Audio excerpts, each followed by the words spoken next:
विधानसभा निवडणुकीसाठी काही दिवस शिल्लक राहिल्यानं प्रचार फेऱ्यांनी वेग घेतला।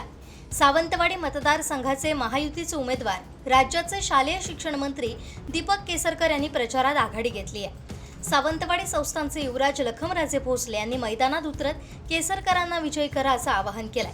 शहरातील बाजारपेठेत दुकानं घरोघरी प्रचार करण्यात आलाय।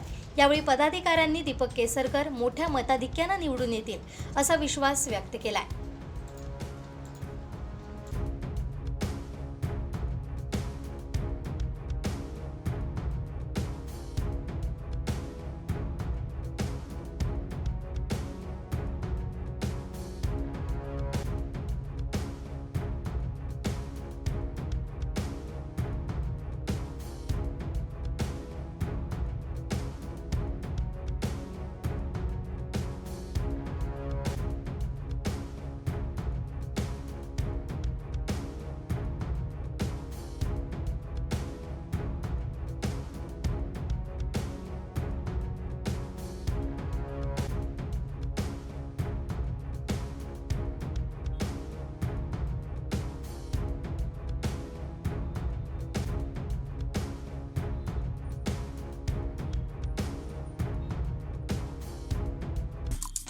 आमचे दिवसभरातले सर्व अपडेट्स, ताज्या घडामोडी आणि थेट लाईव्ह पाहण्यासाठी सबस्क्राइब करा, लाईक करा कोकणचं नंबर 1 महा चॅनल कोकण 7 लाईव्हचं YouTube चॅनल।